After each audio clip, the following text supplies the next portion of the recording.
Kalau orang Wahabi Salafi punya jargon, moto, kembalilah kepada Quran dan Sunnah. Benar apa salah itu? Kalau yang dimaksud kembali kepada Quran dan Sunnah menurut mereka salah kaprah. Hanya kembali kepada Quran dan Sunnah. Yang kedua, menganggap berarti umat Islam yang lain sudah keluar dari Quran dan Sunnah, makanya suruh kembali. Ya kalau kita di Pageningan, malah bikin rumah di Raja Polah. Kembali ke sini. Kenapa disebut kembali? Karena dia bikin rumahnya bukan di Pageningan, di mana? Di Raja Polah. Jadi kembali kepada Quran dan Sunnah itu menganggap umat Islam yang lain sudah menyimpang dari Quran dan Sunnah, sudah keluar dari Quran dan Sunnah. Itu kesalahpahaman. Yang kedua, salah pahamnya kembali kepada Quran dan Sunnah menurut mereka bahwa kita harus langsung dari Quran dan Sunnah, bukan dari para ulama. Nah, ini salah kaprah. Kira-kira bisa nggak kita memahami Quran dan Sunnah langsung?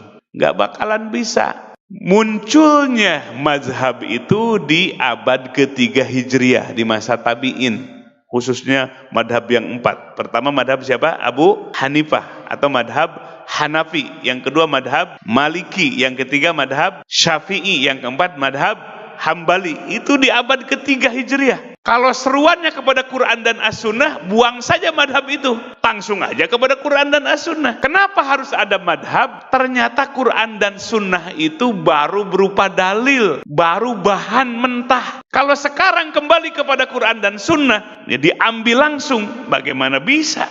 Seorang mujtahid kembali kepada Quran dan Sunnah itu, ternyata Quran dan Sunnah itu bahan yang harus diolah lewat proses ijtihad. Maka 4 pendiri madhab inilah berijtihad.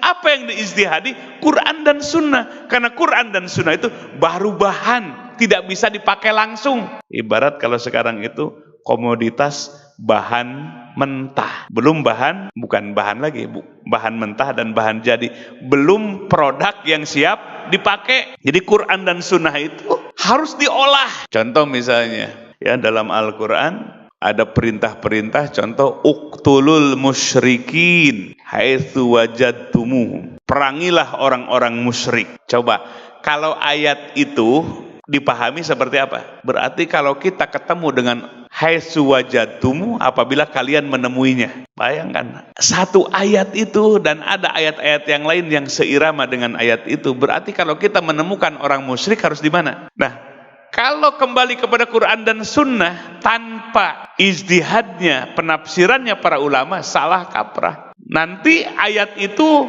mentah kan?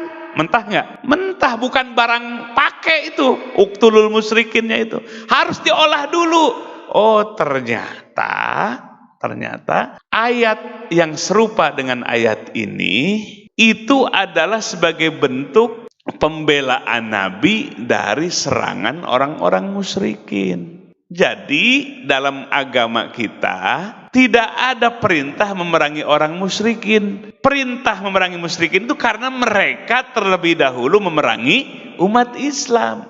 Tuh, kalau para ulama lihat sebab nuzul, sebab turunnya ayat itu tuh seperti apa. Oh, perintah memerangi orang musyrikin itu sebabnya adalah karena mereka selalu memerangi umat Islam. Karena dakwah dalam Islam itu bukan dengan cara perang. Ud'u ila sabili rabbika bil hikmah. Dakwah itu harus dengan hikmah. Jauh sekali dengan memerangi. Ayat yang kedua, apa anta tukrihun nasa hatta yakunu mu'minin? Apakah engkau wahai Nabi akan memerangi, akan memaksa manusia hingga mereka beriman? Nabi dilarang dakwah dengan cara memaksa orang sampai mereka beriman, dilarang oleh Quran.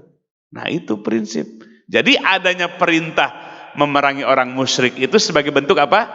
Balasan. Nah, jadi ayat perintah memerangi musyrikin itu mentah, diolahlah oleh para ulama. Yang dimaksud perang di situ adalah karena kaum muslimin selalu diperangi, gitu ya, selalu diperangi. Itu contoh ya di dalam Al-Quran. Nah, jadi kembali kepada Quran dan Sunnah itu dengan pemahaman-pemahaman ya seperti mereka itu salah kaprah. Maka Quran dan Sunnah itu adalah dalil, baru petunjuk, baru petunjuk. Contoh misalnya Aqimus sholat, tegakkan sholat. Sholat tuh kayak gimana?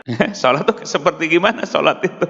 Maka detilkan oleh Nabi dalam hadisnya gitu. Jadi Quran membutuhkan sunnah Nabi. Sunnah Nabi membutuhkan penjelasan sunnahnya para ulama seperti itu. Nah, jadi di abad ketiga Hijriah muncullah 4 madhab ini. Jadi nggak bisa umat langsung mereguk Quran dan sunnah, tapi harus produknya para ulama, produk ijtihadnya para ulama gitu ya. Dalam fikih ada madhab-madhab sehingga kita tahu rukun sholat ada 13. Siapa yang membuat itu? Ulama. Ketika kita mempelajari rukun sholat, kalau lihat Quran dan sunnahnya kita akan bingung. Tapi lihatlah hasil ijtihad para ulama. Pertama takbiratul ihram, diakhiri dengan salam. Di hadisnya nggak ada seperti itu. Nah, itu madhab, itu adalah produk hasil ijtihadnya para ulama di bidang fikih.